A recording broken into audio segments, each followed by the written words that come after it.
Parece que não foi iniciada não, professor. Eu acabei de começar aqui. Sim, já comecei.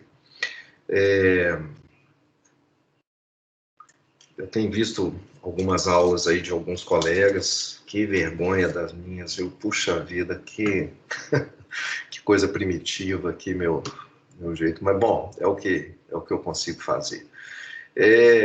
Então, nós vamos começar hoje. Tem alguma pergunta sobre o material anterior, sobre as aulas anteriores?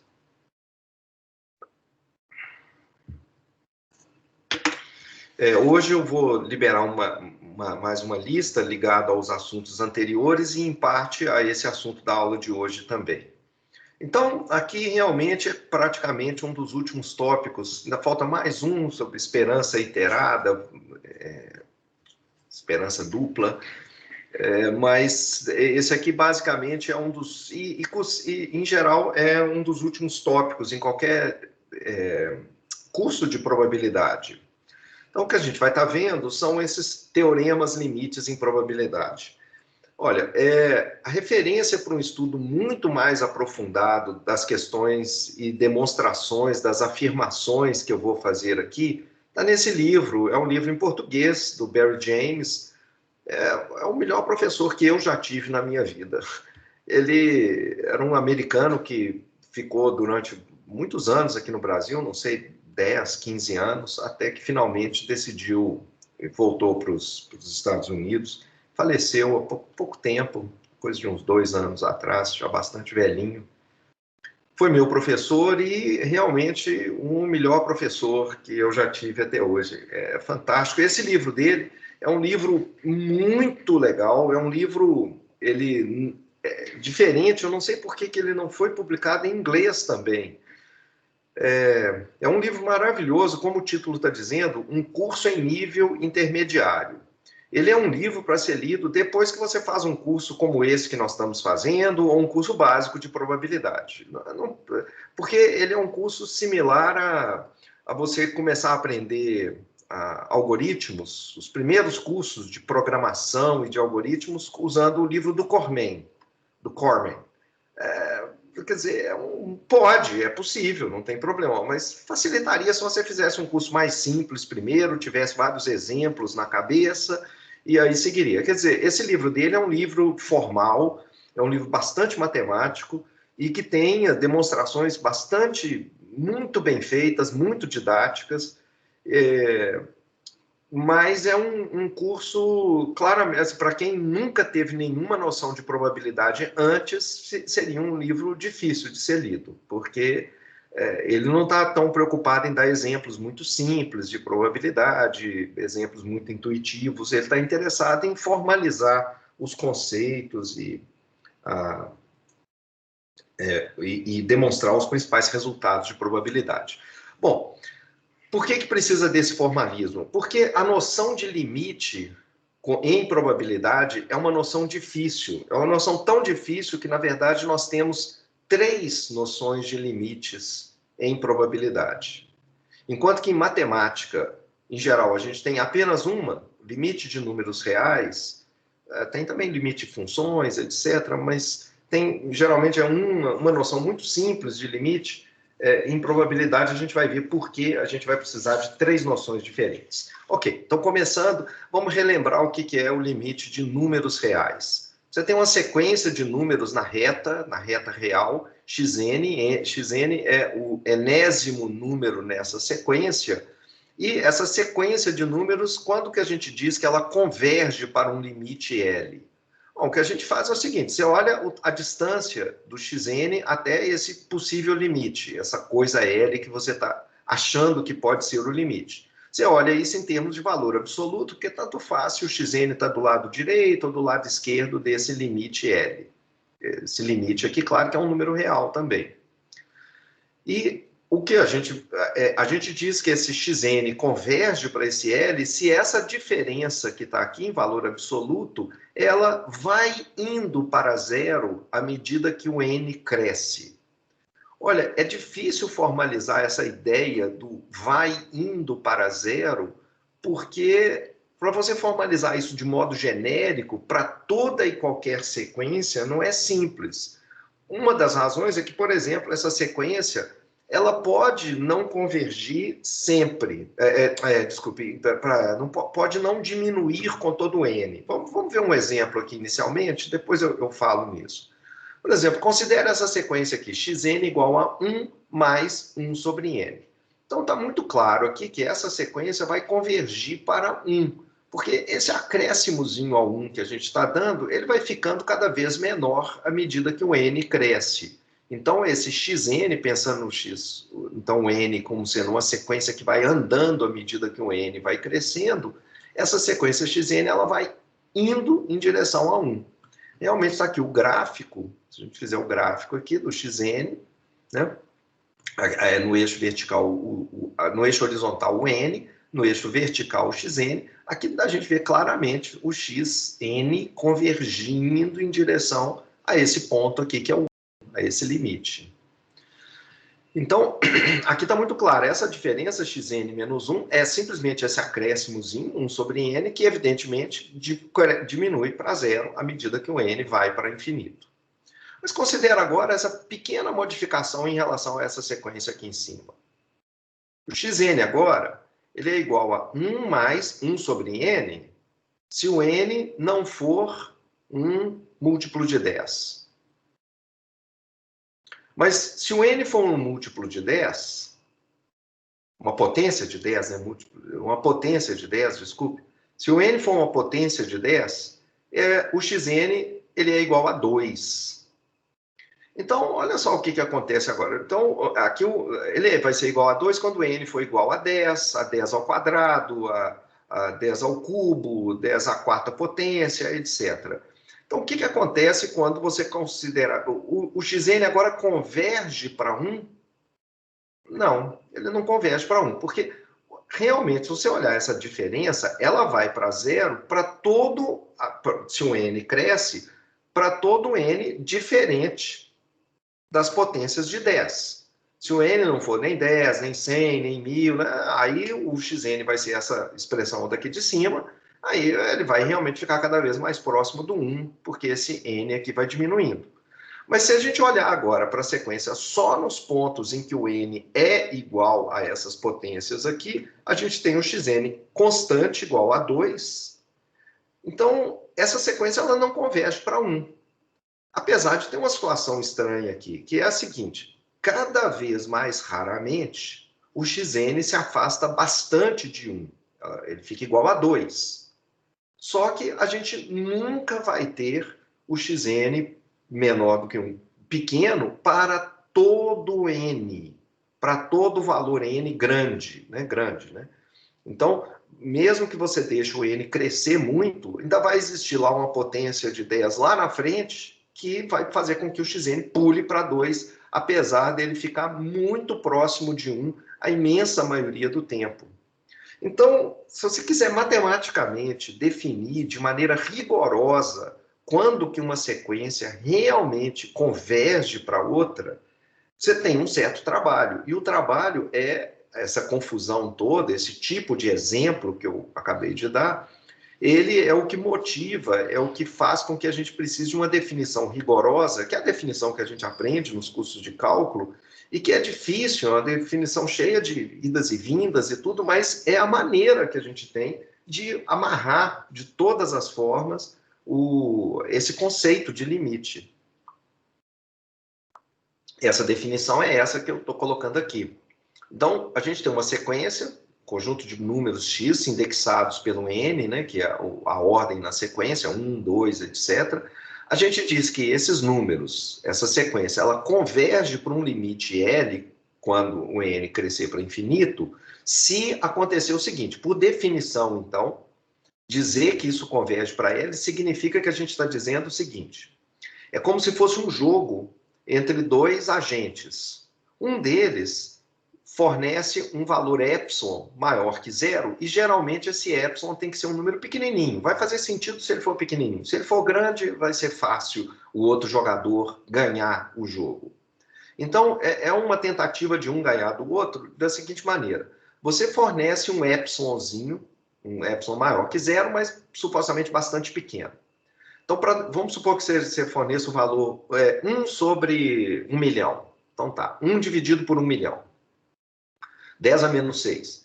Então, se você me fornecer 10 a menos 6, vai existir um valor que depende desse 10 a menos 6, desse epsilon que você me deu. Esse n aqui é um n0, né? É um valor, é um dos índices aqui de cima. Talvez seja, sei lá, 5 bilhões 529. Então, esse n0 igual a 5 bilhões 529. Existe esse número tal que, para todo n, a partir desses 5 bilhões e qualquer coisa, desse n0, a partir desse valor, essa diferença aqui, ela fica menor que epsilon daí para frente. Quer dizer, para todo n daí para frente, ela fica... Então, o xn convergir para um limite não significa que ele tem que convergir de maneira monótona, consistente o tempo inteiro. Não, ele pode ter idas e vindas, pode ficar oscilando, etc.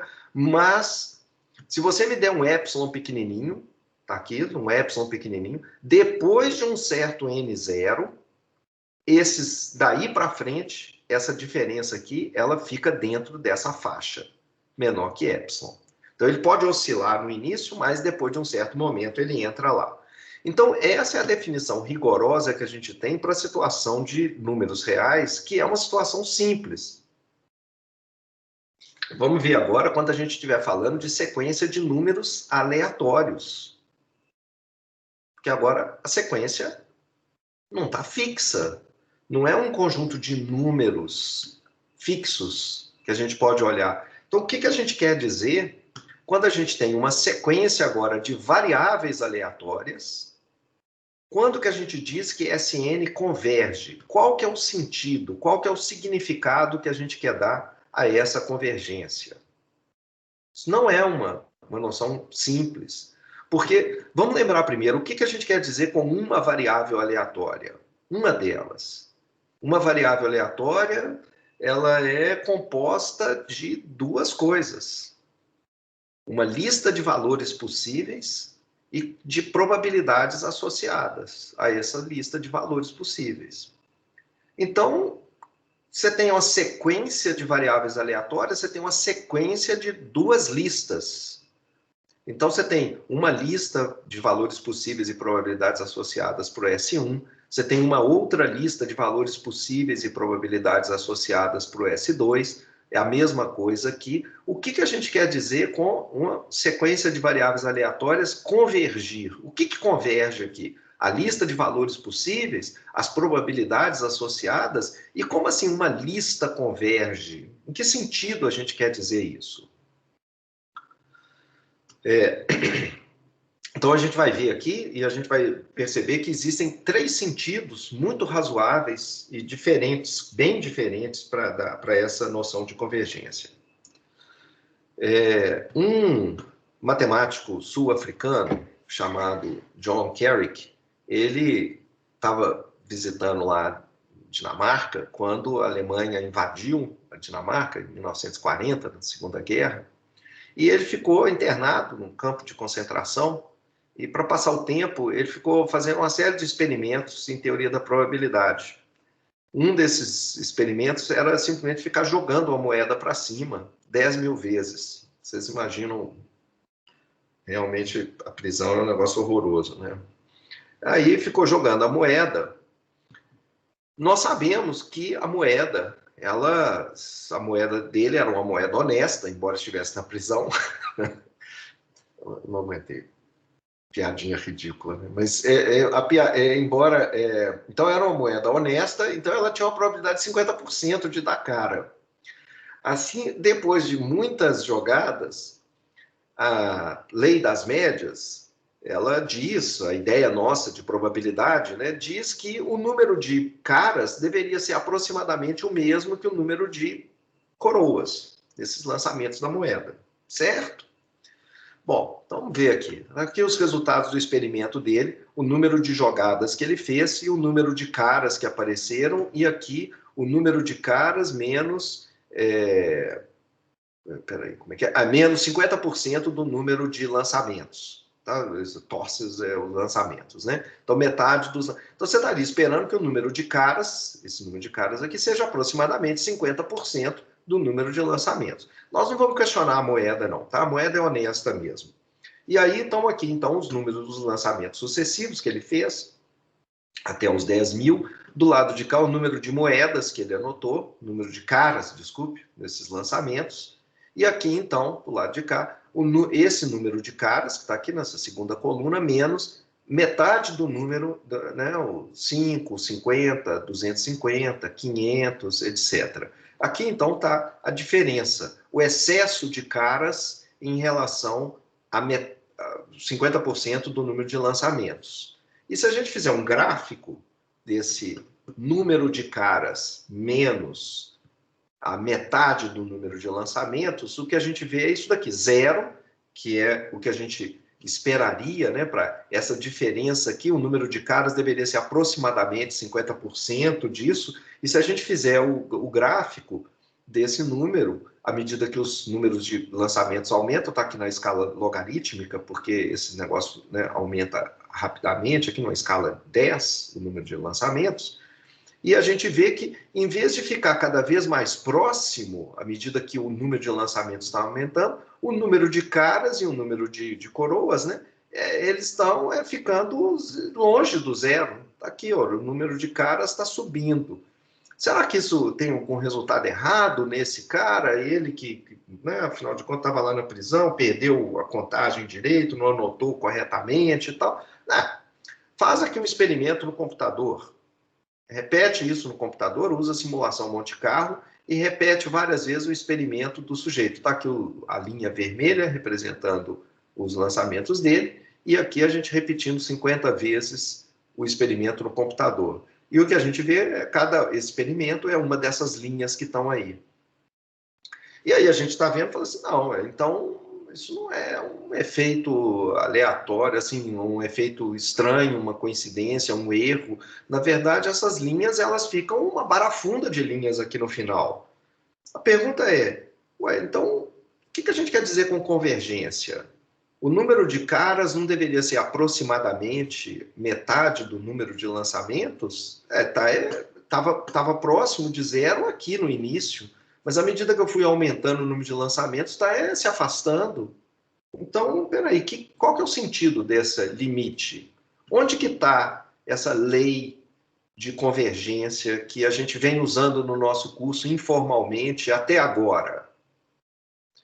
Bom, o que acontece é que essa lei das médias, a gente vai aprender ela agora com bastante cuidado, né? Na verdade é o teorema a lei dos grandes números, ela não diz realmente que quando o n cresce, o número de caras deveria ser próximo do número de coroas, de maneira que a diferença fosse 0.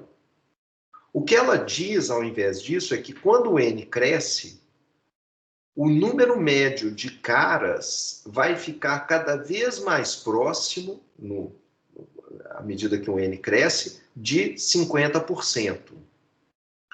E a gente vai entender mais ou menos a diferença entre essas duas coisas. Então, o termo técnico que a gente vai estar usando aqui é a média amostral, ela vai convergir para um valor esperado, mas o número de caras, não. Então, como que isso vai ser possível?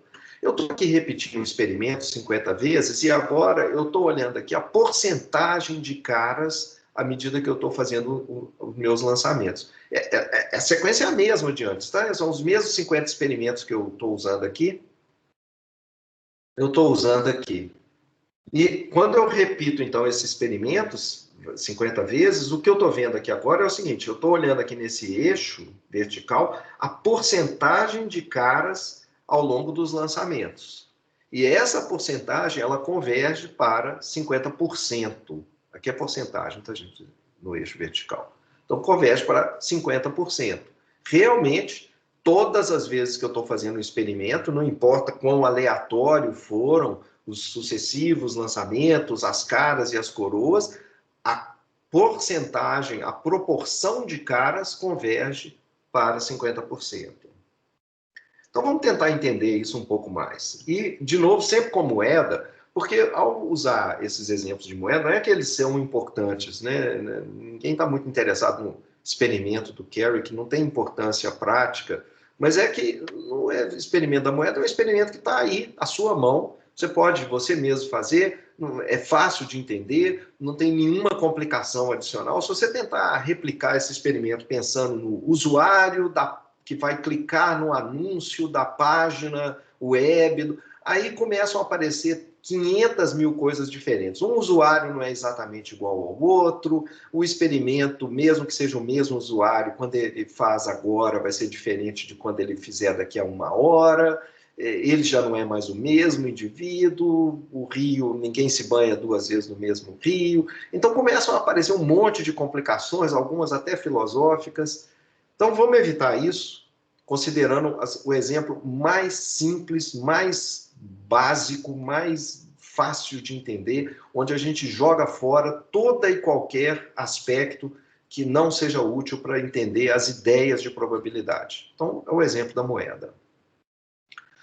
Então, considera que a gente está jogando uma moeda honesta para cima repetidamente. Vamos chamar de xn igual a 1, se o lançamento n é cara e o xn é 0 se for coroa.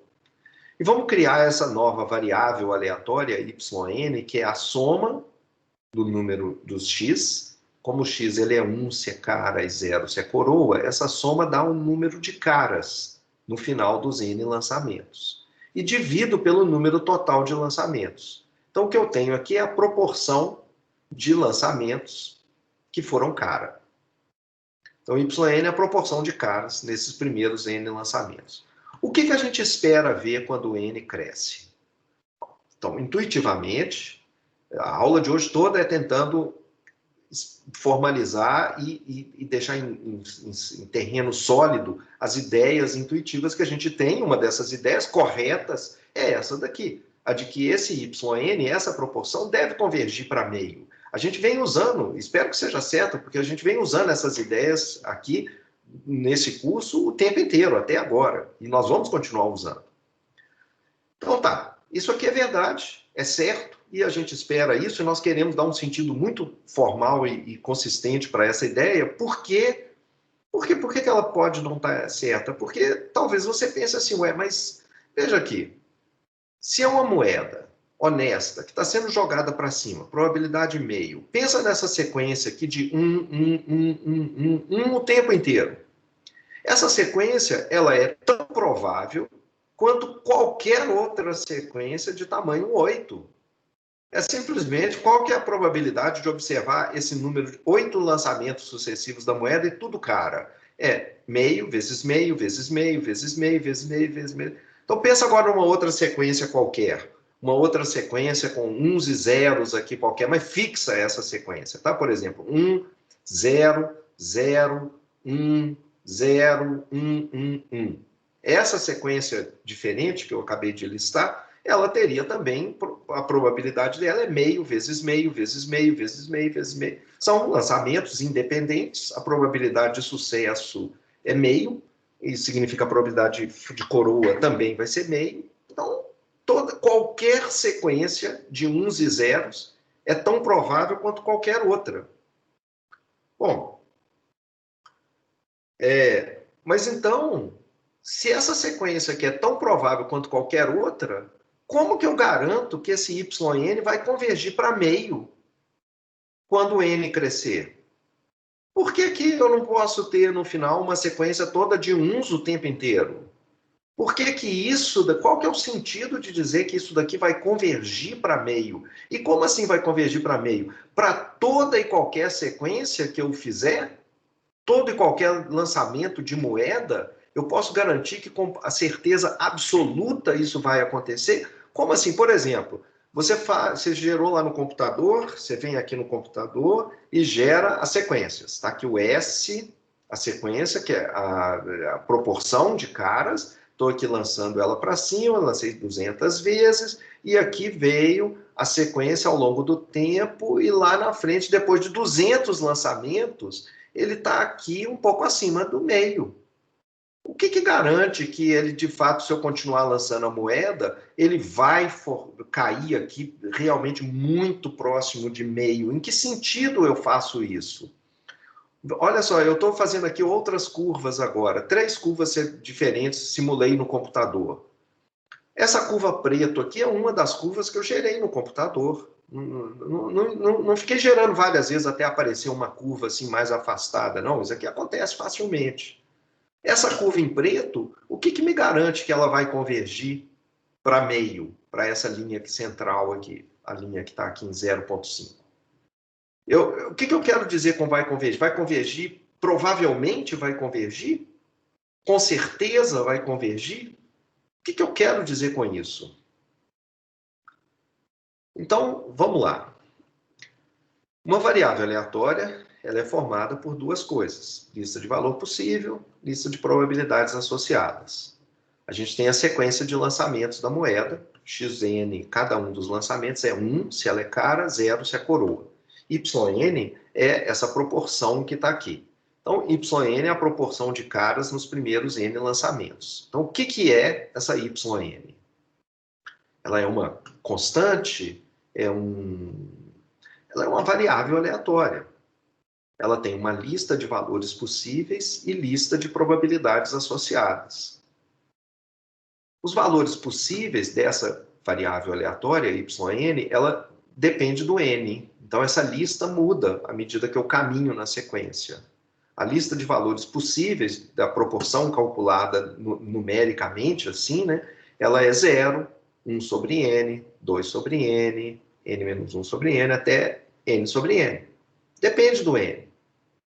Além disso, quais são as probabilidades associadas? Então, para um n, ela está lá, a lista de valores, que vai estar mudando ao longo do tempo, e para um certo n qualquer, qual que é a probabilidade do Yn ser um desses valores possíveis aqui? Observa que o denominador é n, né, o tempo inteiro, aqui é 0 sobre n, é n, e no numerador você tem um dos inteiros, 0, 1, 2, 3, até n. Então, Yn é um desses valores, quer dizer, é um valor K sobre N, se na sequência de lançamentos da moeda, você tiver K caras nos N lançamentos. Olha, isso é exatamente uma distribuição binomial. Essa proporção CK sobre N é o número de caras, a soma das x's, dos x's até o N, ser igual a K. E isso aqui é o número total de sucessos em N lançamentos, sem me importar em que ordem eles apareceram. Quem foi o primeiro, quem foi o segundo, só estou olhando para o número total. Isso é uma binomial. Ok. Então,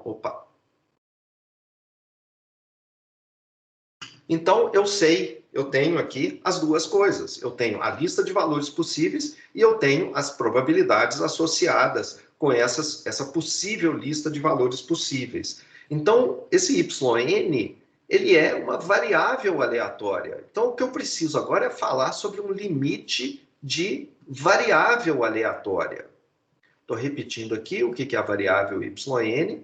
Então, essa Yn agora, ela também é uma sequência, mas não é uma sequência de números, é uma sequência de variáveis aleatórias. E essa sequência, como é uma sequência de variáveis aleatórias, a gente pode se perguntar sobre essa sequência, por exemplo, são variáveis independentes uma da outra? Não, são altamente dependentes uma da outra.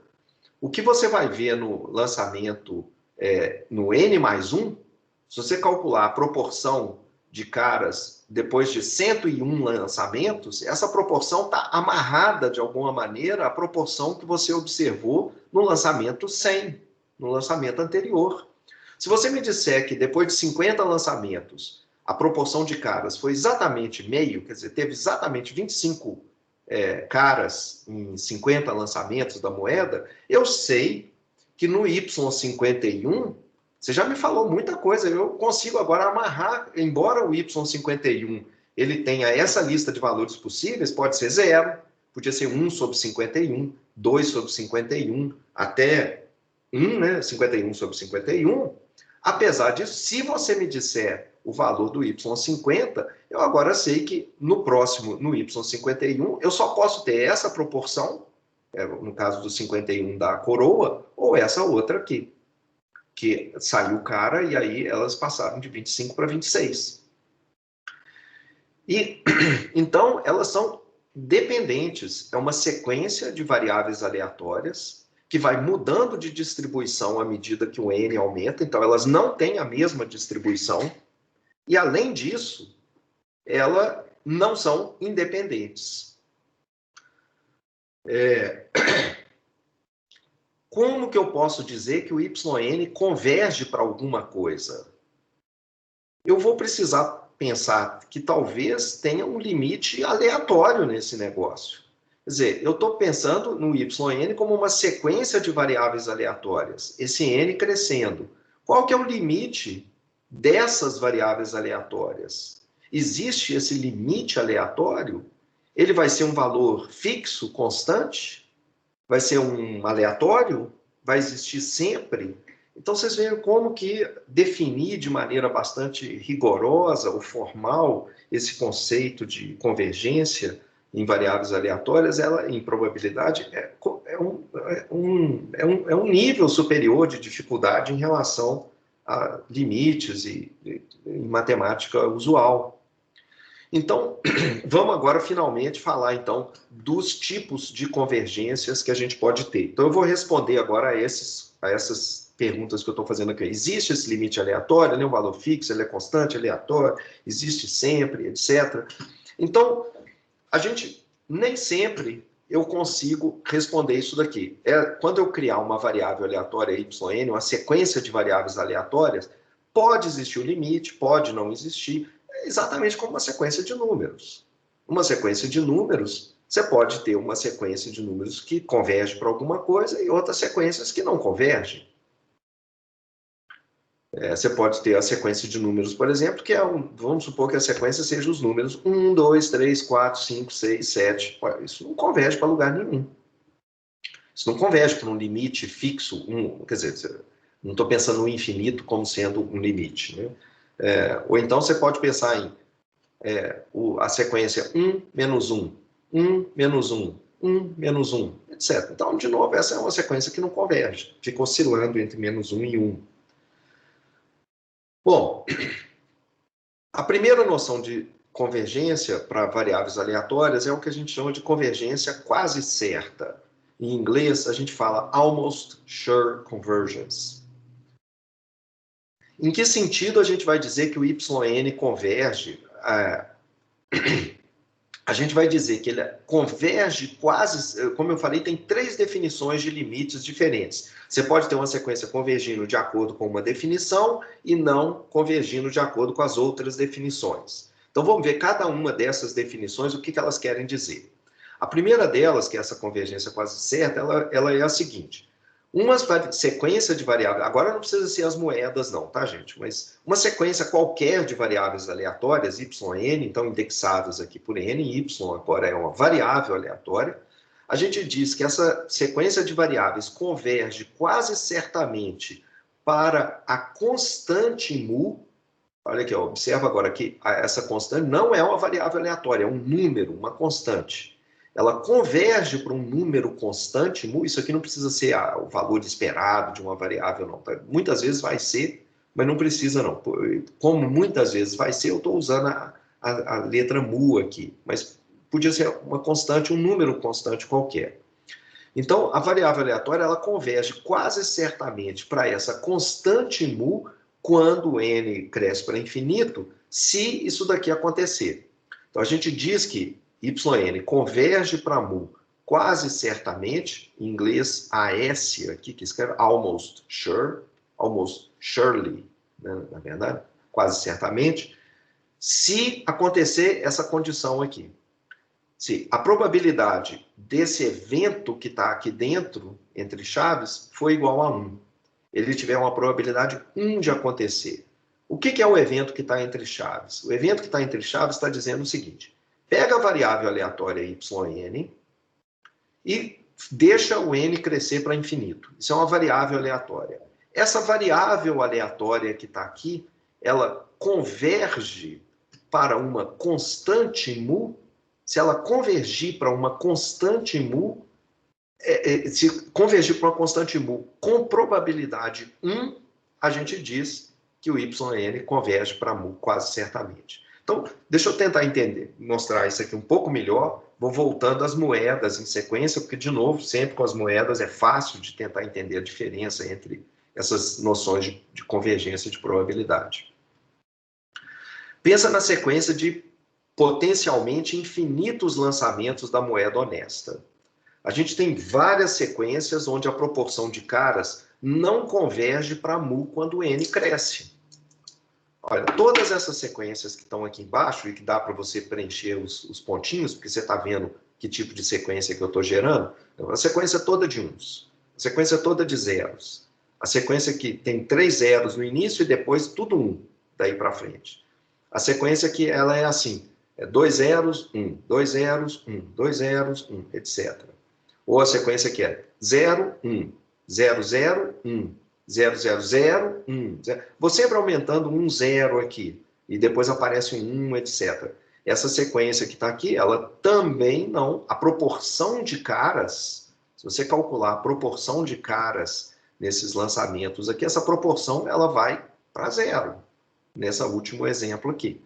Então, aqui em cima, a proporção vai para 1, se isso aqui ficar infinitamente igual a 1. Esse outro caso aqui, a proporção vai para 0. Esse outro aqui, a proporção vai para 1. Essa daqui, a proporção vai para 1/3, né? Aqui a proporção de caras aqui, né, nesses lançamentos, vai para 1/3 quando o n cresce. Não sei se isso ficou claro para todo mundo. Mas, então, a gente tem, e claro, eu dei só alguns exemplos aqui, mas você pode sair pensando em outros exemplos, principalmente depois desse último aqui, é fácil de você pensar em outros exemplos de variação sistemática aqui entre os zeros e os uns, de maneira que você consegue pensar em infinitas sequências para as quais a proporção de caras não converge para meio. E todas essas sequências são tão prováveis quanto qualquer outra. Nenhuma dessas aqui de trás, essa sequência aqui de cima, não é mais provável do que essa daqui de baixo. Nem essa outra, nem essa outra, nem essa outra. Ou qualquer uma que misture zeros e uns completamente ao acaso. Então, qual que é o sentido dessa convergência e tal? Vamos chamar de A o conjunto de todas as sequências de uns e zeros em que a proporção de caras não converge para meio. Ou seja, volta aqui para esse negócio, esquece esse negócio de aleatoriedade por enquanto e pensa nisso daqui como uma sequência de números reais. É uma sequência em que o xn é igual a 1, constante igual a 1. De maneira que o yn, a proporção de caras, ela é constante igual a 1 também. Aqui o yn é constante igual a 0. Aqui embaixo, então você pode pensar aqui como sequências matemáticas. Para cada uma dessas sequências fixas que você está me dando, eu penso nela como uma sequência de matemática, uso o conceito de limite lá de trás e consigo ver se essa sequência ela converge ou não para alguma coisa. Então, dentre todas as infinitas sequências de uns e zeros, eu vou considerar o conjunto de todas as sequências de uns e zeros, infinitas sequências de uns e zeros, em que a proporção de caras não converge para meio. Então, aqui alguns exemplos que fazem parte desse conjunto A, mas é fácil você pensar em vários outros exemplos que fazem parte desse conjunto A. E agora vem, você pode mostrar rigorosamente, o rigorosamente está aqui grifado, porque se você quiser, veja lá no livro do Barry James, que a probabilidade desse conjunto A é 0. Ou seja, como que a gente... Ou seja, não, né? Como que a gente prova isso rigorosamente? Vocês lembram que lá no início do curso eu falei, olha, tem um material opcional, você veja e tal, tem um monte de... A gente em probabilidade precisa de um negócio chamado sigma álgebra. Aí eu preciso definir que conjuntos são mensuráveis, que conjuntos não são mensuráveis, quais são os conjuntos para os quais eu posso calcular a probabilidade, quais os não. É para esse tipo de dificuldade aqui que aquela teoria foi criada. Não a teoria, mas que aquele formalismo foi desenvolvido.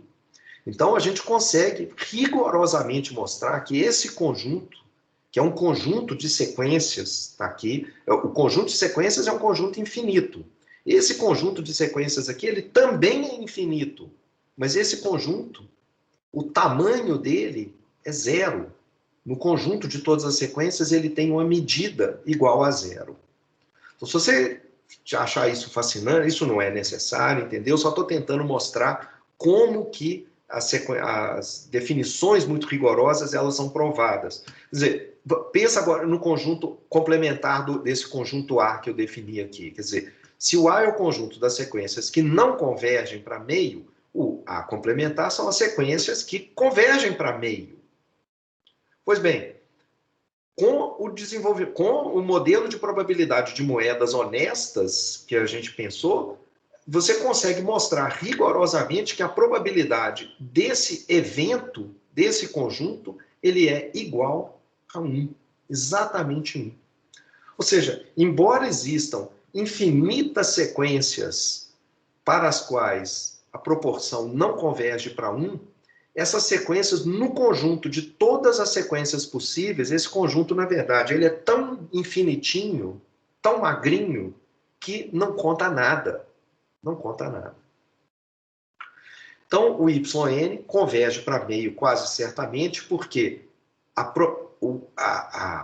esse evento que está entre chaves, que é as sequências aleatórias que convergem para meio, esse conjunto de sequências, de infinitas sequências que convergem exatamente para meio, eles têm uma probabilidade igual a 1.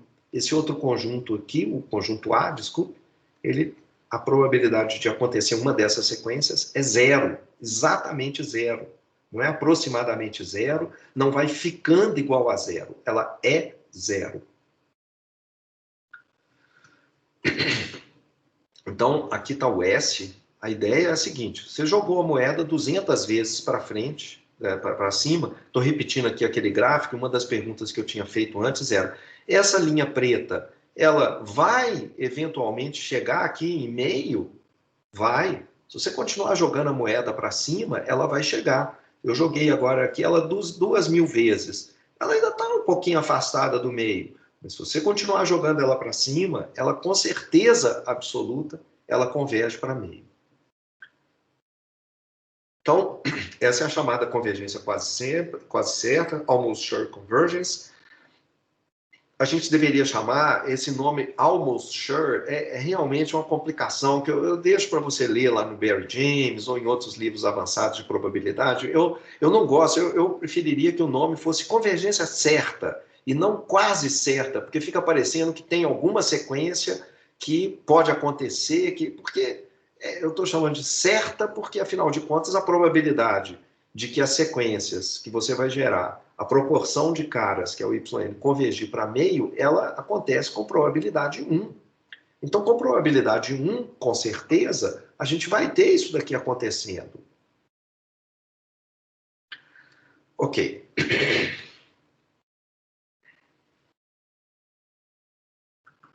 Agora, a outra noção de convergência, que é a chamada de convergência em probabilidade.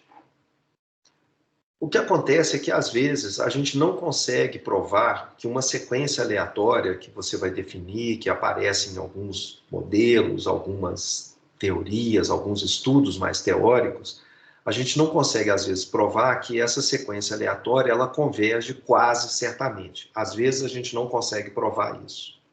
Então, a gente consegue um resultado um pouco mais fraco. E esse resultado um pouco mais fraco é o seguinte: ele lembra um pouco a definição usual de limite de número real, que a gente falou antes. É como se fosse um jogo entre duas pessoas. Uma pessoa oferece um epsilon bem pequenininho, um epsilon positivo, mas bem pequeno. E aí, eu crio um evento que depende do número o número n que eu estou na sequência, e que é a seguinte: o conjunto, esse aqui é o conjunto de realizações do experimento aleatório, em que o YN menos o mu, o YN, lembra, é a sequência de variáveis aleatórias, menos o mu, ele é menor do que epsilon. Então, as sequências em que, depois de n depois de caminhar n, a chegar até o ponto n da sequência, o yn está próximo do mu. Eu não estou olhando o que está, nesse instante aqui, o AN, eu não estou olhando o que está acontecendo no n mais 1. Se de repente o yn mais 1, a distância dele para o mu agora ficou maior do que epsilon. Não estou olhando isso. Nesse instante aqui, eu estou simplesmente olhando o seguinte: depois de n passos, é como se eu chegasse aqui e falasse n igual a 200. Depois de n passos, eu quero saber, eu quero olhar o conjunto de sequências y1, y2, yn, tais que a distância em relação a essa constante mu aqui, que é meio, é menor do que epsilon. Vamos imaginar que epsilon é um valor pequenininho, de maneira que o azul e o vermelho estão com n igual a 200, a uma distância menor que epsilon, mas o preto não. Então, a sequência preta, ela não estaria dentro do evento AN, para esse epsilon que eu estou dando, um epsilon, digamos que seja o tamanho dessa mãozinha aqui, né? Então, tanto o vermelho quanto o azul estão dentro da mãozinha vermelha, a distância de uma mão de 0,5. Mas a preta não, a linha preta não. Então, essa sequência preta, ela estaria fora desse conjunto AN aqui. Ela estaria fora. Ok. Tendo essa definição, eu agora defino o seguinte: eu digo que o yn converge para o meio em probabilidade se eu pego esse evento AN e falo o seguinte: esse evento AN calcula a probabilidade de acontecer uma sequência que está dentro do AN, quer dizer, uma sequência que depois de n passos, o yn não se afasta do mu por mais do que epsilon. O que acontece com essa probabilidade à medida que o n cresce? À medida que o n cresce, se isso daqui convergir para 1, então eu digo que o yn converge para meio. A diferença é que o limite aqui passou para fora do símbolo de probabilidade. Se eu voltar aqui anteriormente, olha, aqui, na convergência quase certa, a gente tinha o sinal de limite aqui dentro. Eu estou dizendo o seguinte: para toda e qualquer sequência de lançamentos da moeda, a proporção dela tem que ir para meio. Agora, eu ponho esse limite do lado de fora do símbolo de probabilidade. Ele está aqui do lado de fora agora. O que mudou aqui? O que mudou é o seguinte: eu estou dizendo agora que eu estou simplesmente, sem olhar cada um dos elementos da sequência, eu estou olhando assim, depois de... O que significa essa probabilidade convergir para 1?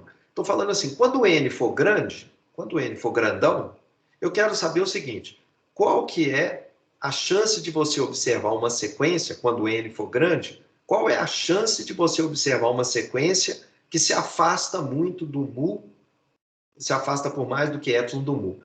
Essa chance vai indo para zero, vai diminuindo para zero? Vai. Então, a gente diz que o yn converge para meio em probabilidade. É um conceito diferente do anterior. É um conceito diferente. Você pode ter situações em que ele converge quase... são duas definições, então, diferentes. Está aqui as duas definições de novo. Desculpe. E você pode ter situações em que uma sequência converge do ponto de vista de probabilidade, de acordo com essa definição aqui embaixo, mas não converge de acordo com essa daqui de cima. E vice-versa, não. Desculpa. Se ela converge nesse sentido aqui de cima, com certeza ela também converge nesse sentido aqui de baixo. Isso são sutilezas que não importa aqui, você não precisa se preocupar com isso. Aliás, gente, boa parte do que eu estou falando aqui é simplesmente para o seu conhecimento, para você tomar nota e tudo, mas não vai ser cobrado, nem vai entrar nos exercícios, eu não vou exigir esse tipo de sutilezas matemáticas, tá? Eu estou só tentando apresentar e mostrando que você precisa disso. Assim, se você quiser ser bastante... entender realmente o que está acontecendo aqui, você desce em níveis de profundidades que eu acho que são, às vezes, meio inesperados. Mas não tem outro jeito, se você quer tornar isso realmente uma teoria matemática, né? Um fundamento rigoroso das coisas. Eu vou enunciar agora aqui um resultado, um teorema que é chamado de lei forte dos grandes números. Essa lei ela é difícil de demonstrar. Eu preciso usar definições que envolvem manipular esses conceitos aqui, e eu não quero, não tem como fazer isso nesse curso. Está lá no Barry James, para quem tiver interesse em ler demonstrações, mas você vai ter que ler várias coisas desde o início do livro dele. E essa lei forte, ela diz o seguinte, aqui, se você tiver variáveis que são independentes e identicamente distribuídos, então agora x1, x2, como no lançamento da moeda, elas são identicamente distribuídas, as x's. Define uma nova variável, que seria a nossa yn, né, que é o x barra, a média aritmética dessas variáveis aqui. Não precisa ser só lançamento de moeda, não. Pode ser qualquer distribuição desses x1, x2, xn. Se elas são variáveis i e ds, então essa variável aleatória xn aqui, ela converge quase certamente para o valor esperado dos xis. Como são todos identicamente distribuídos, basta pegar qualquer uma das xis, a média. Então, a gente diz que o x barra n, a média aritmética, ela converge quase certamente, ou seja, com probabilidade 1, ela converge para mu, e isso é um teorema matemático, é um resultado matemático. A gente tem usado intuitivamente até agora, mas de fato, o que eu estou querendo dizer é que essa convergência que está aqui, ela se dá de acordo com essa primeira noção de convergência que a gente falou aqui em cima. Significa que ela também vale aqui embaixo, porque toda vez que você tem convergência quase certa, também vale a convergência em probabilidade. O reverso é que não é válido.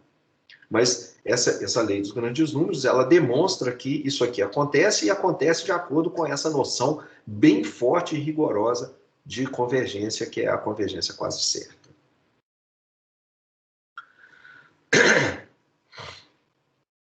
Por outro lado, existe um outro resultado que é chamado de lei fraca dos grandes números, que diz o seguinte, ela também diz, como eu falei antes, se tem uma demonstração genérica que toda vez que alguma coisa converge quase certamente, converge também em probabilidade.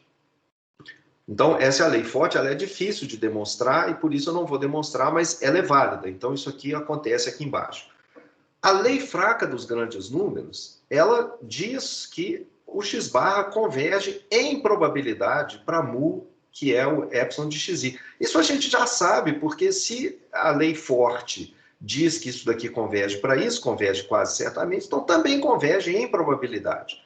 Mas eu estou colocando aqui a lei fraca, porque essa é fácil de demonstrar.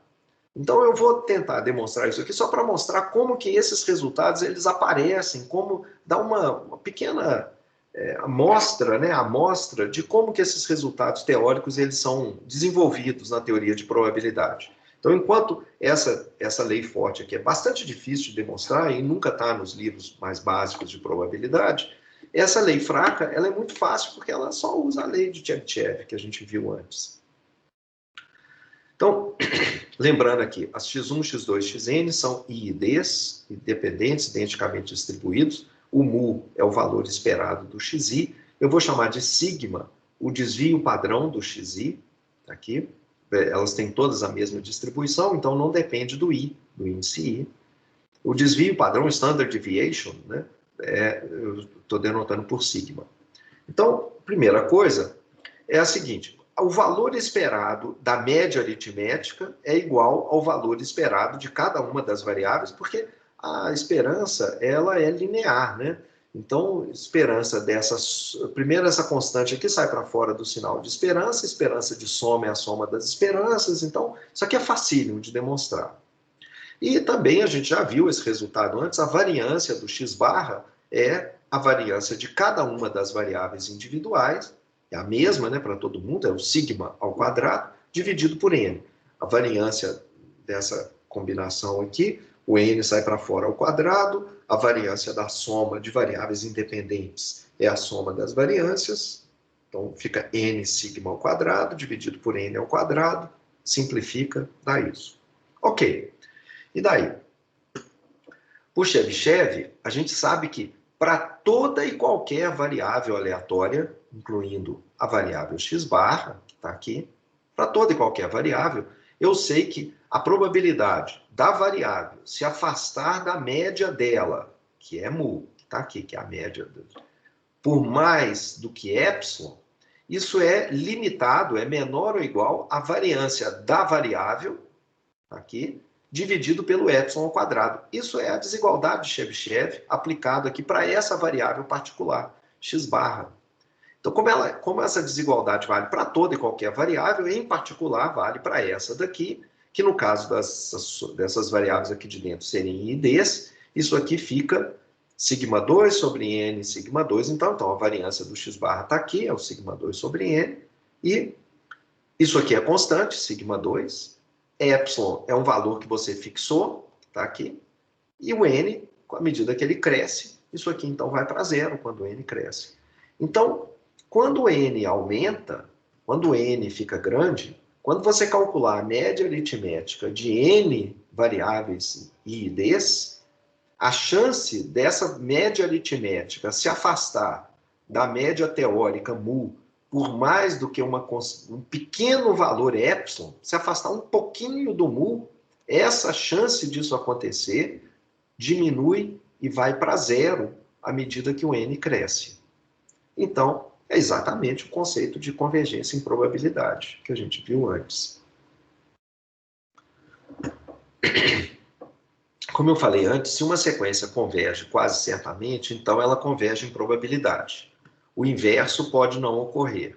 Eu estou dando aqui nesse slide um exemplo dessas duas situações, um exemplo de uma situação em que ela converge em probabilidade, mas não converge quase certamente, mas não converge em probabilidade.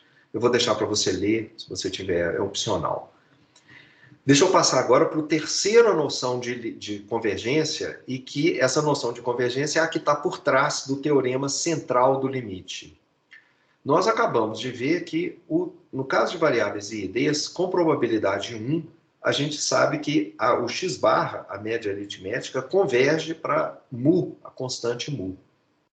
Só que, para qualquer n finito, o x barra n, ele geralmente é diferente do mu. Para qualquer situação, qualquer variável aleatória, em geral, isso daqui vai acontecer. Usualmente, isso daqui acontece. Embora essa diferença vá ficando cada vez menor à medida que o n cresce, ela dificilmente é exatamente igual a zero para um n finito. Qual que é o tamanho típico dessa? Igualzinho a sequência, a primeira sequência que a gente viu, a sequência 1 mais 1 sobre n, essa sequência ela nunca é exatamente igual a 1, mas converge para 1, vai ficando cada vez mais próximo de 1. Aqui é a mesma coisa. Embora ocasionalmente o x barra pode ficar exatamente igual a mu, em geral esse cara é diferente, logo depois é aleatório e tal, ele fica oscilando, mas essa diferença vai diminuindo em direção a zero. A pergunta que o teorema central do limite tenta responder é o seguinte: qual que é o tamanho típico dessa diferença aqui? Ela vai indo para zero, mas qual que é o tamanho que você pode esperar para essa diferença? Qual que é a distribuição de probabilidade dessa diferença? Como esse x barra n menos mu vai para zero, a gente precisa dar um zoom nessa diferença para a gente começar a ver o que está acontecendo. Então, eu vou voltar aqui às moedas, e eu sei que a média aritmética do lançamento de moedas vai convergir para meio, que é o valor esperado de uma variável aleatória que é 0 ou 1 com probabilidade meio. Então, vou dar o zoom. O teorema central do limite, o zoom aqui, é ampliar essa diferença por um fator que envolve n. Então, a pergunta é a seguinte: deixa eu dar um zoom, um blow-up aqui nessa diferença que vai indo para zero, porque a lei forte dos grandes números já me afirmou que isso aqui vai acontecer com certeza. Essa diferença aqui vai para zero. Mas então, eu vou multiplicar por uma função do n aqui. É possível mostrar matematicamente que se você multiplicar o xn menos mu por menos do que a raiz quadrada de n, se você multiplicar por qualquer coisa que cresça mais devagar do que o raiz de n, você vai ter né, um GN aqui que seja menor do que raiz de N, o que vai acontecer é que isso daqui vai para zero. Se você multiplicar, por exemplo, por essa daqui, ó, você multiplica por log N dividido por raiz de 2N. Não, desculpa. O log N cresce mais devagar do que o raiz de N. Né? O sentido em que o log N é menor do que o raiz de N é nesse sentido aqui, que o log N dividido por raiz de N, ele vai para zero quando N cresce. Sequência de números. Então, se você multiplicar essa quantidade aqui por log N, isso aqui vai para zero. Com certeza. Está aqui o gráfico, eu estou pegando essa quantidade aqui, raiz x barra menos meio, multiplicando por fazendo esse zoom aqui, multiplicando por log N, fazendo um tanto de lançamento da moeda, e você pode ver que parece que esse troço vai diminuindo, mas está indo para zero. Mas se você fizer mais lançamentos aqui, você vai ver que vai para zero. Mesmo multiplicando por esse número que está aqui cada vez maior, log N, esse negócio aqui vai para zero tão depressa que essa multiplicação continua indo para zero. Então, multiplicar por menos do que raiz de N leva a zero. Aqui eu estou multiplicando agora por log N elevado a 1,2. Log N elevado ao quadrado. Também funciona, como nas moedas. Demora mais a convergir, demora muito mais para convergir para zero, mas vai para zero. Não tem jeito. Agora, se você multiplicar por mais do que raiz de N, aí o negócio não converge para nada. Então, embora isso daqui esteja indo para zero, se você multiplicar isso daqui por um fator maior do que raiz de N, que cresce com N, mas mais depressa do que a raiz de N, por exemplo, vamos multiplicar por N. N dividido por raiz de N vai para infinito. Então, N cresce mais depressa do que raiz de N. Então, nesse sentido, N é maior do que o raiz de N. Então, se eu fizer essa multiplicação aqui, isso aqui está indo para zero. X barra menos meio. Mas eu multiplico agora por N, que cresce. Quando eu multiplico essas duas coisas e tento ver o que acontece quando eu deixo, simulo no computador, faço por Monte Carlo, simulo isso daqui, aí o que acontece? Acontece isso que vocês estão vendo aqui. Essas sequências, inclusive, que eu estou mostrando, são as mesmas o tempo inteiro. Tá? A mesma azul que eu estou usando aqui é a azul que eu usei aqui nesse outro slide. É a mesma. Tá? Eu só estou variando aqui o N que eu estou, o GN, né, a função. Então você vê que parece que não está convergindo para lugar nenhum essas curvas aqui. De fato, mesmo que você aumente aqui o N, então você vai ver que não vai convergir para lugar nenhum. Então aqui mais 4 simulações agora diferentes, mostrando que de fato, né, eu estou fazendo aqui, não converge. Não converge. Em cada gráfico aqui eu tenho 3 lançamentos da moeda diferentes e tal, e são completamente diferentes, então eu tenho 12 simulações aqui. Eu estou fazendo 3 a 3 em cada gráfico para você conseguir enxergar melhor. Dá para ver que, né, não está convergindo para nada esse negócio.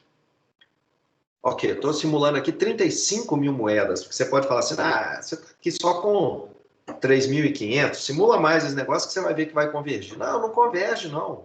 E a escala aqui está indo de menos 200 a 200 agora. Estou tendo que ampliar muito. Não converge. Aqui eu estou fazendo 5.000 simulações. Eu faço um box plot a cada múltiplo de 1.000. Então eu estou fazendo, né, em vez de... Aqui eu estou fazendo só 3 linhas. Né? Então eu estou fazendo agora 5.000 linhas. Aí a gente não veria nada, né, direito. Mas aí eu estou fazendo, então, em cada ponto aqui, a cada 1.000 lançamentos, eu faço um box plot, vendo um box plot com todos os valores da curva, dessa curva aqui. N vezes x barra menos meio. Então, mostrando que está espalhando para caramba. Então, quer dizer, depois de muitos lançamentos, eu estou com curvas aqui por cima, tem curvas aqui embaixo, então não converge, não. O que o teorema central do limite fala? Olha, então tá... Menos que raiz de N, isso aqui vai para zero. Mais que raiz de N, isso aqui vai para... Não converge para nada. E, finalmente, então, e se eu multiplicar por raiz de N? Exatamente pela raiz quadrada de N. Isso aqui converge. Converge o quê? Para uma constante? Não. Converge para uma variável aleatória. uma variável gaussiana com média zero e variância sigma 2 igual a 1/4 no caso das moedas, tá, gente? Então, para um caso genérico, seria um sigma 2, que a gente vai ver daqui a pouco o que significa. Então, por caso das moedas, é 1/4.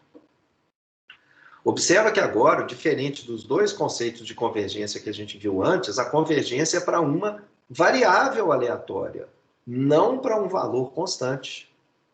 Então, eu não posso prever exatamente para onde vai essa quantidade aqui. Se eu olhar só para o x-barra aqui no caso de moeda, eu sei para onde ele vai. Ele vai para meio. Você não precisa nem começar a sequência. Você não precisa nem começar a gerar os números no computador, que eu sei que se você gerar muitos números no computador, se realmente estiver gerando com probabilidade meio, cara e coroa, esse negócio vai convergir para meio, a constante meio. Você não precisa nem começar a simulação.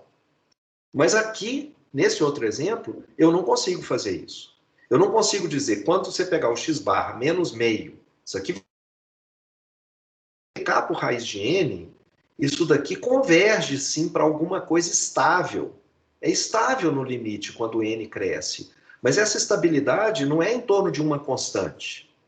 A estabilidade é em torno de uma variável aleatória. O que isso significa? Que essa quantidade aqui, ela é estável em torno de duas coisas. Em torno de uma lista de valores possíveis e em torno de probabilidades associadas com essa lista de valores possíveis.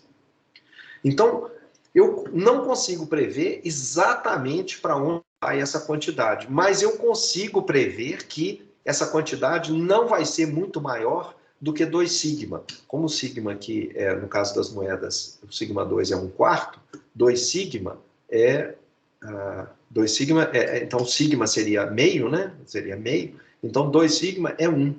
Então eu sei que essa quantidade aqui, ela não será, porque é uma gaussiana, eu converto uma gaussiana com média zero, então significa que ela vai estar em torno de 0, mais ou menos, 2 desvios padrão. O desvio padrão é meio, 2 desvios dá 1. Então ela vai...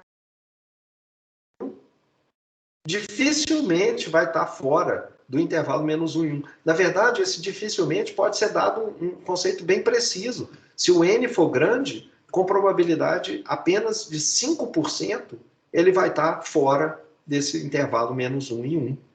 E mais do que isso, esses números sucessivos, se eu fizer o experimento várias vezes e coletar depois de um número n grande, por exemplo, depois de 1000 vezes, e repetir isso várias vezes, sempre pegando o valor dessa quantidade depois de 1000 vezes, eu vou olhar que essa quantidade aqui ela vai ter um formato gaussiano, normal, em torno de 0. Então, aqui, agora eu vou finalmente então, pegar as minhas sequências, olhando aqui a diferença e multiplicando pela constante correta, digamos assim, né? Que é o raiz de n, a taxa de convergência correta. Quando eu fizer isso, então, o que o teorema central do limite garante é que isso daqui vai convergir para uma variável aleatória que tem essa distribuição de probabilidade do lado de cá. Então, aqui eu estou fazendo o gráfico agora, a raiz de n, vezes o x-barra menos meio. Observa que ela está oscilando. Elas não convergem para um valor fixo, depois de um número grande de lançamentos. Eu estou lançando aqui 35.000 vezes a moeda. Mas depois de um certo número grande de lançamentos, digamos, de 5.000 para frente, de 10.000 para frente, primeiro, ela está numa faixa de valores que não muda. Olha, o n está crescendo cada vez mais, e isso daqui está indo para 0, mas esse negócio está se balanceando de maneira que essa linha aqui, ela fica oscilando num espaço que vai de menos 1 até 1. Está vendo que está basicamente concentrado aqui em torno dessa faixa, talvez até um pouco menos, né, do que menos 1 e 1, mas sempre oscilando aqui dentro. Então, essa sequência ela não converge para um valor constante. Cada uma das linhas oscila em torno de 0, mas não parece convergir para um valor fixo. Depois de 35.000 simulações, a gente não sabe onde cada linha vai parar exatamente. Eu não sei aonde essa linha azul vai estar se eu jogar mais 35.000 vezes a moeda aqui para cima. Será que ela não vai descer aqui para baixo? Pode descer. Essa linha preta pode subir, cruzar aqui, etc. mas elas não vão sair de dentro dessa faixa de menos 1 em 1, não. Quer dizer, não é garantido que vai estar aqui, mas se sair, vai sair só um pouquinho, igual uma gaussiana. Sai um pouquinho para fora e volta para aqui para dentro de novo depois. Então, o que acontece? Vamos olhar isso aqui. O que acontece se eu dobrar o número de simulações, passar para 70 mil? Tá aqui, olha, em 35 mil eu estava aqui, né, mais ou menos por aqui. Depois de rodar mais 70 mil vezes, então você está vendo a linha azul, ela realmente cruzou, passou aqui para baixo, subiu de novo. A linha vermelha que estava em cima veio, desceu, tal, subiu. A linha preta que estava por baixo, aqui o tempo, né, boa parte do tempo depois aqui subiu, ficou lá em cima, se afastou um pouco mais e desceu, etc. 140 mil lançamentos da moeda. Observa que a escala vertical continua igual a menos 1 em 1. Não sai de dentro dessa faixa, embora os valores aqui estejam oscilando em torno do valor constante zero. Simulando mais vezes, agora eu estou fazendo 1000 vezes de novo, voltei em vez de 140 mil, estou fazendo 1000 vezes, mas eu estou simulando várias vezes agora. Eu estou fazendo 1000 não 1000, né? Um certo número, não sei, umas 20 vezes aqui talvez, tem umas 20 curvas aqui. Observa então que é impossível a gente saber, se você começa a sequência aqui, a sequência verde, eu não sei aonde exatamente vai parar a sequência verde. Ela pode parar aqui por cima, seguir esse caminho aqui, essa sequência verde, ou essa outra sequência verde que está aqui por baixo, mas eu não consigo prever exatamente o que ela vai fazer, mas eu consigo prever uma série de comportamentos estáveis dessa sequência, desde que eu olhe a sequência, essa aqui, ó, essa sequência. Então, isso daqui é estável, isso aqui vai para zero, esse pedacinho, x barra menos meio. E quando eu multiplico por raiz de n, essa expressão toda, ela também fica estável em torno dessa variável aleatória. Por enquanto, fica parecendo assim, tá bom, um resultado matemático que parece interessante, mas qual o uso prático disso? O uso prático é gigantesco. É por isso que esse resultado ele é chamado de teorema central do limite. O central, aí, o adjetivo central, ele se refere ao teorema, não ao limite. O resultado, ele não é um limite que centraliza em alguma coisa. Não tem centralização de nada aqui, não. É o teorema que é central. Ele é um teorema limite, de convergência de variáveis aleatórias, e ele é um teorema central para toda a teoria e prática de análise de dados. E a gente vai ver os usos desse teorema. Não sei, a gente já deve ver alguns exemplos hoje, mas a gente vai ver daqui a pouco. Então aqui um box plot, de novo, das simulações. Eu estou fazendo várias, 5 mil simulações agora, em vez de só algumas linhas, como eu fiz aqui, em vez de 20 linhas. Eu estou fazendo 5 mil simulações e você observa como realmente fica estável a distribuição das 5 mil linhas que estariam passando. Eu estou fazendo aqui a cada múltiplo de 100, eu pego as linhas, as 5 mil linhas, em vez de 20 linhas, eu tenho 5 mil linhas, eu pego, por exemplo, no valor 800, eu pego 5 mil números que estão passando por aqui e faço um box plot deles. Observa como o box plot ele é sempre centrado em zero, ele tem uma faixa de variação que é mais ou menos constante, tem alguns poucos outliers que ficam abaixo de menos 1 ou 1, então de vez em quando umas linhas saem acima de 1 ou abaixo de menos 1, mas essas linhas, elas eventualmente voltam aqui para dentro dessa faixa. A gente não está vendo as linhas aqui, né? Mas eventualmente elas voltam lá para dentro. Então, o teorema central, ele é bem geral. Ele não precisa lidar só com moedas. Eu estou fazendo até agora aqui o caso das moedas, mas, como eu falei, ele é um teorema central. Ele é muito mais do que só moedas. Ele afirma o seguinte: suponha que você tem variáveis x1, x2, xn, que são independentes, identicamente distribuídas, com um certo valor esperado, mu, e com uma certa variância, né, que é constante também, porque é a mesma distribuição, sigma 2. Então, agora, se a gente criar o x barra menos esse valor esperado de cada uma das variáveis aqui, que é o mesmo valor mu, se você pegar essa diferença aqui, ela vai para zero, pela lei forte dos grandes números. Mas se você multiplicar isso por raiz de n, essa nova expressão, essa nova variável aleatória, ela converge não para uma constante, mas para uma variável aleatória que tem uma distribuição conhecida, e que é uma gaussiana com média zero e com a variância sigma 2, que é esse sigma 2 que está aparecendo aqui, das variáveis originais. A variável xi, que está aparecendo aqui na sequência, ela é completamente arbitrária. Pode ser uma variável aleatória discreta, contínua, assimétrica, não importa. A convergência não é mais para uma constante, mas para uma variável aleatória. Pode até nem existir a convergência da sequência numérica, essa sequência aqui. Em geral, não vai existir.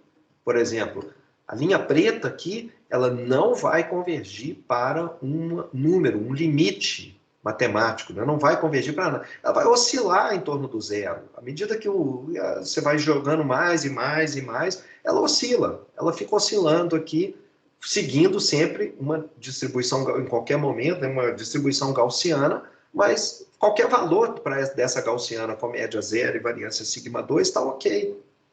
Então, isso daqui converge para uma variável aleatória e não para um limite fixo. Então, no caso em que o xi, agora, eu em vez de pegar a moeda, eu estou fazendo uma outra coisa um pouquinho diferente aqui. Estou só pegando o xi, que é uma gaussiana com uma média mu e variância sigma 2 conhecida. Então, o xi tem essa distribuição gaussiana aqui, cada uma das variáveis, então ela tem média 10 e variância e desvio padrão 4. Então, eu quero olhar agora o que acontece. O x-barra deve convergir para 10. Ok, o x-barra vai convergir para 10. Multiplico pelo raiz de n, que é o número de variáveis que eu joguei aqui nessa média. O que acontece com isso? Pelo teorema central do limite, isso teria que convergir para uma gaussiana com média 0 e variância 4 ao quadrado. 4 aqui, que é a variância das variáveis que compõem esse cara aqui, 4 ao quadrado. Então, realmente eu estou fazendo aqui raiz quadrada de y barra n, 3 lançamentos, e depois de 1.500 lançamentos eu estou vendo que os números parecem que estão realmente em torno de zero. Estou olhando essas sequências aqui agora. Observa, cada um dos números vem de uma gaussiana centrada em 10. Mas eu estou fazendo a subtração aqui do 10. Então, está em torno do zero, e a variabilidade é compatível com o desvio aqui, né? Embora sejam só 3 curvas, mas o desvio é compatível aqui com um desvio de 4, desvio padrão igual a 4. Aqui, estou fazendo várias simulações desse exemplo anterior aqui, que aqui eu fiz só 3, então para você ver que realmente um desvio de 4 é razoável, olha, 4 seria 2 desvios para cada lado, eu teria 4 mais 4 seria 8, então a maioria das curvas deveriam ficar em torno de mais 8 e menos 8. E de fato é isso que a gente vê. 5.000 lançamentos, realizações aqui, sequências de tamanho 5.000, é isso que a gente vê dentro da faixa de menos 8 e 8. Então, o que significa a gente dizer que a raiz de n vezes o x-barra menos 10 converge para essa distribuição gaussiana com média 0 e desvio 4 ao quadrado, e variância 4 ao quadrado?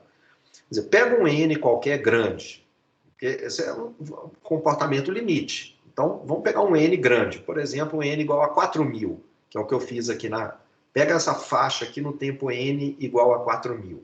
Então, já repetiu o experimento 4.000 vezes, né? Repetiu o experimento, não, fiz a sequência 4.000 vezes.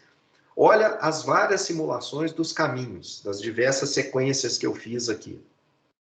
Então, no tempo n igual a 4.000, eu vou pegar essa quantidade que está aqui. Quer dizer, eu vou pegar essas linhas aqui, a altura dessas linhas, algumas estão negativas, outras positivas. Eu vou pegar essas linhas no tempo 4.000. O teorema central do limite diz que essas diversas linhas aqui, se você olhar para os valores delas, elas seguem uma distribuição gaussiana com média 0 e desvio 4 ao quadrado. Eu estou aqui fazendo um histograma, eu em vez de pegar só essas 20 linhas que eu fiz aqui, eu fiz agora 1.000 linhas. E aí peguei as 1.000 linhas, estou pegando o valor dela no ponto 4.000, E estou aqui super ajustando, né, colocando, superimpondo aqui uma curva gaussiana com média 0 e variância e desvio padrão 4. Vocês veem como que realmente a sequência, né, essa quantidade aqui, ela se comporta, quando o n cresce, como uma gaussiana conhecida, com média 0 e uma variância que depende da variância das variáveis originais, das variáveis aqui, das variáveis componentes da sequência. Como que pode ser provado o teorema central do limite? O teorema central do limite, a demonstração dele, uma das demonstrações possíveis é usando um conceito chamado de função geradora de momentos de uma variável aleatória. Isso é um negócio chamado transformada de Laplace. É essa integral aqui, usando a densidade de probabilidade. Então, a gente tem a expressão dessas transformadas de Laplace das densidades, de diversas distribuições, e eu uso essa ideia da função geradora de momentos de uma variável qualquer, faço expansões de Taylor disso e demonstro que o teorema central do limite vale. Então, essa é a maneira completamente diferente de fazer a demonstração dos casos anteriores. Por exemplo, lei fraca dos grandes números, a gente usou Chebyshev. Aqui, não. Aqui a gente tem que usar um conceito completamente diferente e que demorou muito tempo, inclusive, para ter a demonstração rigorosa desse teorema. Isso só foi feito no século XX e foi feito nos anos 20, mais ou menos, por um cara chamado Harald Kramer. Ele era um atuário trabalhando na Dinamarca, ou na Suécia. Na Suécia ou Dinamarca, não lembro agora.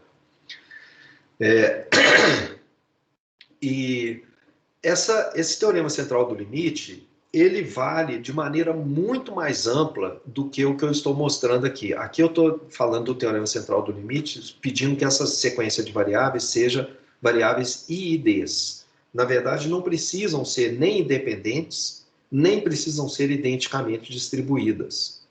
Então, as variáveis podem, inclusive, ser diferentes, ter distribuições diferentes, desde que uma dessas variáveis não domine completamente a outra, a gente consegue demonstrar o teorema central do limite, mas aí você precisa de uma definição um pouco diferente do que seria esse mu e esse sigma 2, porque agora elas são diferentes, né? Então não tem a mesma média, não tem a mesma variância, mas continua com uma definição apropriada do mu e de sigma 2, ela continua tendo a convergência aqui para a gaussiana, com média 0 e uma certa variância que tem que ser redefinida. Então, o resumo dessa aula é que x1, x2, xn são variáveis, suponha que elas sejam variáveis IIDs com uma certa média e uma certa variância. Vamos definir uma nova variável que é a média aritmética dessas variáveis aqui de cima. Então, tem dois resultados, dois teoremas limites. O primeiro é que essa média aritmética, ela converge para o valor esperado das variáveis componentes da média, converge para mu, quase certamente. Converge para essa constante em mu com probabilidade 1. Garantidamente converge para mu. Por outro lado, se você pegar a diferença do x barra menos mu, que vai indo para zero, e multiplicar por raiz de n, isso daqui converge agora para uma variável aleatória. E essa variável tem uma distribuição conhecida, é uma gaussiana, com média 0 e variância sigma 2 de n. E esse é o teorema central do limite. Aliás, a gaussiana, ela é muito estudada em probabilidade, em estatística, não porque ela apareça muito na natureza, como um exemplo de variável que se observa diretamente, mas, na verdade, a importância dela é porque ela é a distribuição que aparece no teorema central do limite, o teorema que é central para toda a teoria e prática da análise de dados, que é esse TCL. A gente vai precisar, nas próximas aulas, e quando a gente vai estudando máxima verossimilhança, eu tenho que fazer algumas manipulações simples, que eu vou... Deixa eu só ver aqui quantos slides ainda faltam. Acho que eu já estou bem perto do final. Deixa eu só passar aqui rapidamente, gente, espera aí. essa parte aqui a gente vai deixar para a próxima aula. Então, aqui, essa partezinha final da aula, algumas manipulações simples de probabilidade que a gente pode fazer é a seguinte: essa quantidade que está do lado de cá, essa variável aleatória, ela vai convergindo como variável aleatória para distribuição, quer dizer, a distribuição dessa variável aleatória, ela vai convergindo para uma gaussiana, vai convergindo para ter essa distribuição aqui, gaussiana com média zero e variância sigma 2. Então, se isso está acontecendo, se você dividir essa variável aleatória por sigma, isso significa que você está padronizando essa variável que está do lado de cá. Se você dividir isso daqui por sigma, isso aqui vai convergir, então, para uma gaussiana que tem média zero e variância 1. Porque você dividiu exatamente pelo desvio. No limite, isso daqui vai tendo esse limite, o desvio sigma. Então, se você dividir pelo limite do desvio, isso aqui converge para uma gaussiana com média zero e variância 1. Se você dividir, então, essa parte aqui de cima pelo esse desvio que aparece aqui, do lado de cá. Você pode agora transferir esse cara que está aqui em cima e colocar ele aqui embaixo. Então, colocar ele dividindo o sigma dividido por isso, colocando aqui entre parênteses, né? Então, claro que isso aqui é simplesmente a mesma coisa do que está aqui em cima, é só outra maneira de escrever. Então, a gente está fazendo assim, se eu estou dividindo sigma 2, o x barra menos 1 mu, eu estou dividindo, estou olhando essa diferença que vai ficando cada vez mais próxima de zero, e agora eu divido por essa quantidade que está aqui, que é um desvio dividido pelo raiz de n, uma coisa que vai indo para zero também. Então, isso aqui vai para zero, numerador, o denominador também vai para zero, mas essas coisas se equilibram, as duas indo para zero se equilibram e convergem no final para normal 0,1. Porque isso que está aqui embaixo é a mesma coisa do que está escrito aqui em cima. Essa quantidade que está aqui embaixo, gente, que aparece que é o desvio padrão da variável componente da média aritmética que está sendo formada, quer dizer, o sigma, dividido pelo número de elementos que estão entrando aqui nessa média, isso aqui é chamado de erro padrão, standard error. Eu não costumo usar essa linguajar, não essa terminologia, mas ela é muito comum em muitos livros. Então, standard error é simplesmente o desvio da variável original, que aparece aqui no x barra, dividido pela raiz quadrada do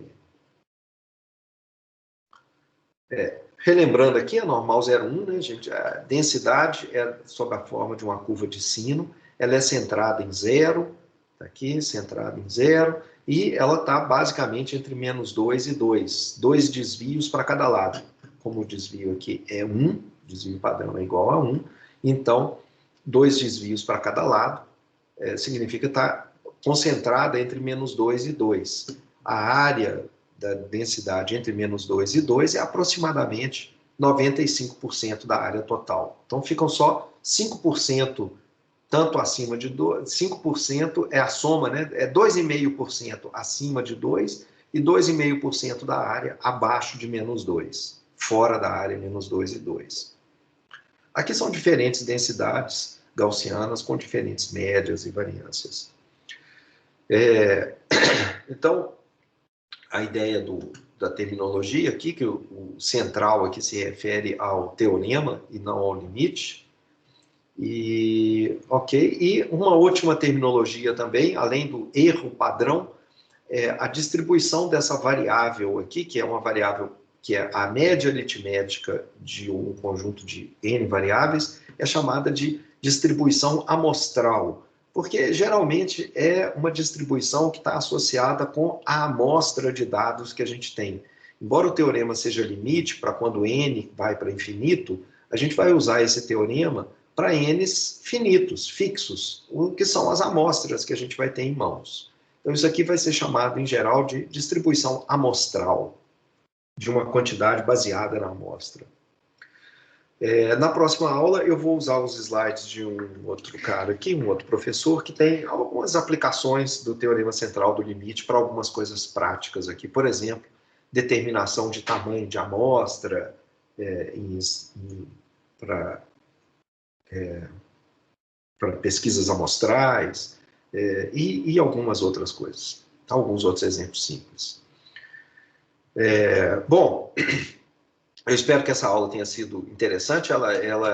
São conceitos matemáticos diferentes, mas você tem geralmente dois tipos de explicações. Ou você tem explicações muito rasteiras desses teoremas, desses resultados, que geralmente não explicam nada direito, e depois os alunos ficam mecanicamente usando o teorema central do limite, mas sem entender muito bem o que está sendo feito. Ou então você tem livros como o livro do Barry James ou outros livros mais avançados de probabilidade que não explicam nada também e só fazem toda a teoria matemática de maneira extremamente avançada e sem nunca se preocupar em, por exemplo, ficar tentando esmiuçar as diferenças entre as diferentes convergências, etc. Então, espero que tenha sido útil e que tenha sido interessante. Se não foi, não se preocupe, porque se você não achou interessante e acha isso uma perda de tempo, não se preocupe que realmente a gente, no resto do curso, a gente vai mais usar simplesmente esses teoremas do que ficar esmiuçando as diferenças entre esses diferentes tipos de convergências e etc. Mas ok, mas como esse é um curso de fundamentos, a ideia era você ter pelo menos alguma noção de onde essas coisas aparecem e por que a gente precisa dessas definições mais complicadas.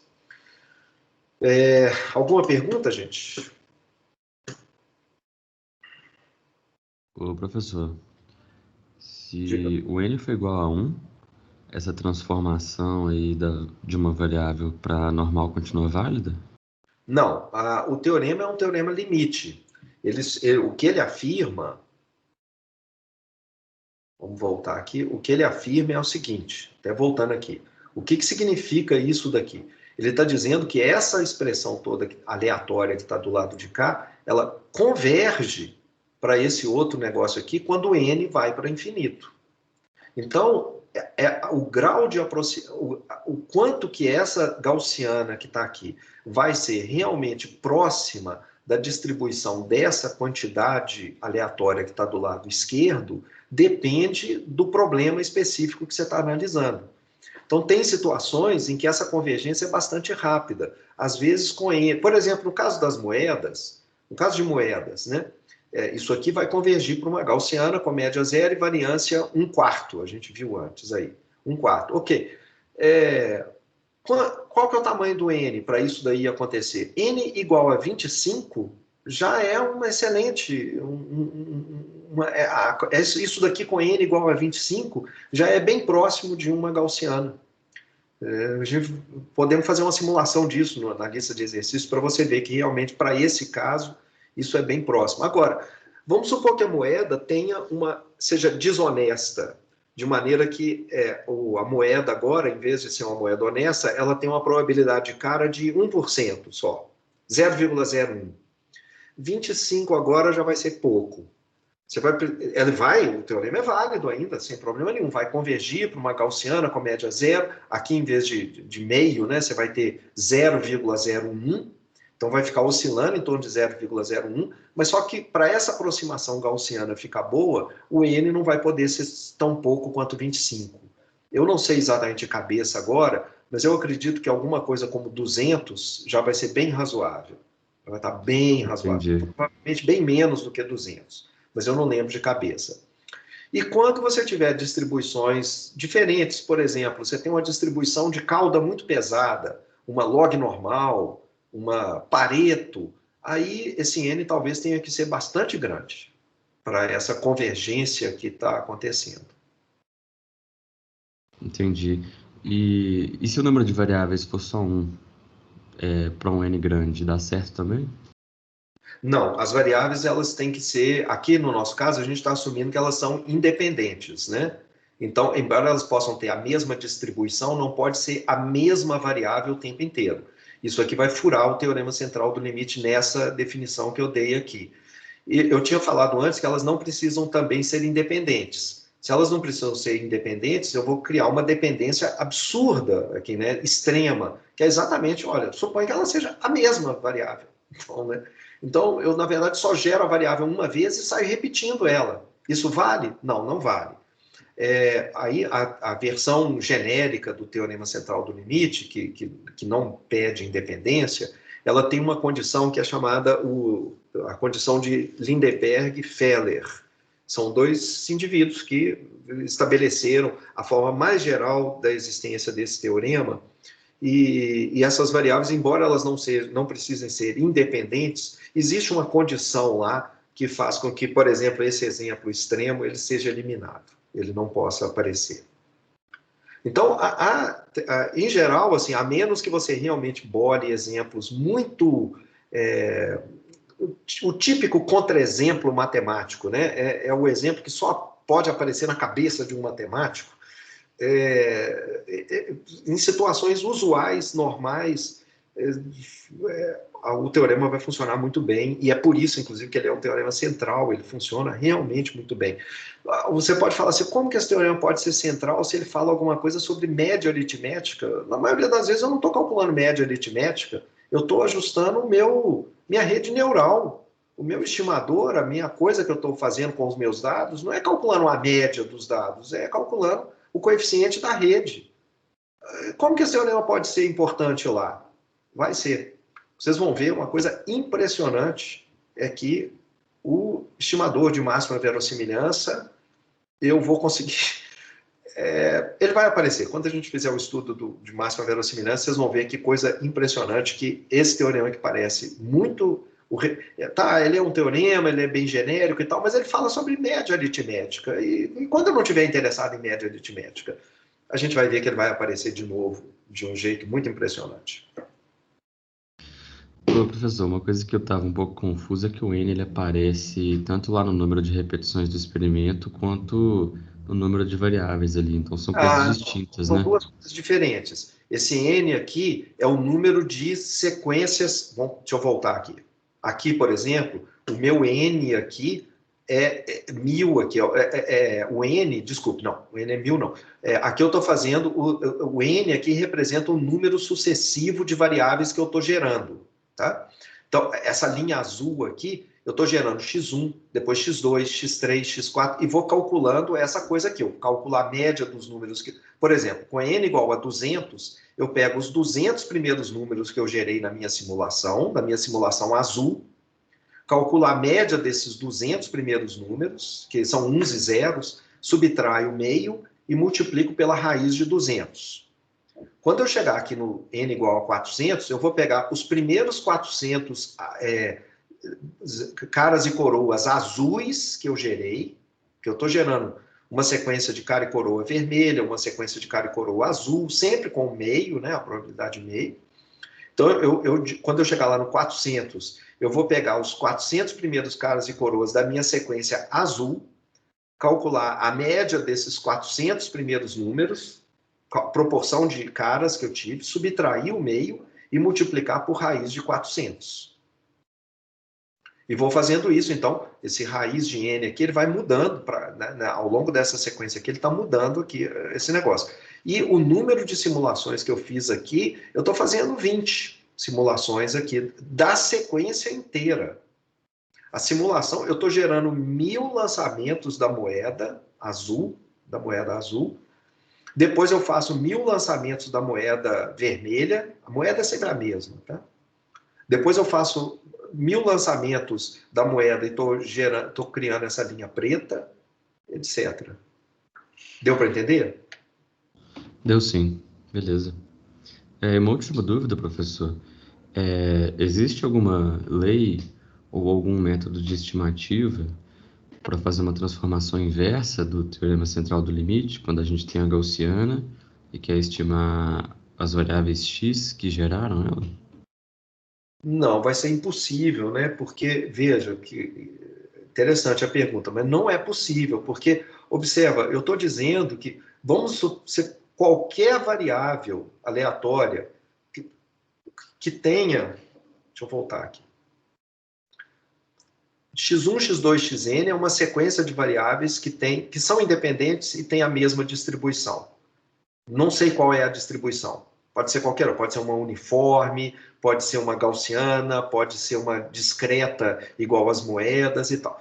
Mas se essas variáveis aqui, que têm a mesma distribuição, têm uma certa média mu e uma variância sigma 2, e a mesma média, a mesma variância, essa quantidade aqui vai convergir para o mesmo limite. Então, esse limite aqui é o limite de uma quantidade de infinitas possibilidades para a distribuição do x. Qualquer distribuição que você escolher para o x, você mantém a mesma distribuição aqui, x1. Por exemplo, pega uma log normal com média mu igual a 10 e pega uma gaussiana com média 10 e variância 4. Pega uma distribuição uniforme com média 10 e variância 4. Pega uma binomial com média 10 e variância 4. Pega uma Poisson com média 10 e variância 4. Todas essas sequências de variáveis completamente diferentes, de distribuições completamente diferentes, vão convergir sempre para essa única distribuição limite aqui. Então não tem como a gente daqui reverter e achar essa distribuição das variáveis originais, não. Se você não tiver as variáveis originais, se você só tiver o x barra, você não vai conseguir enxergar a distribuição que compõe o x barra. Não tem jeito.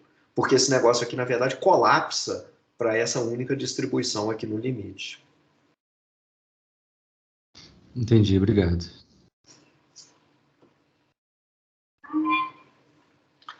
Mais alguma questão, gente?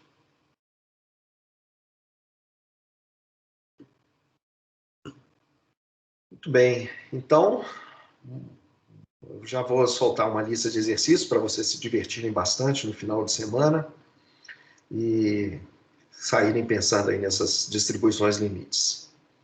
Ok, gente? Então, um bom resto de dia aí para vocês. Até a próxima. Obrigado, Até a próxima. professor. Até mais. Obrigado.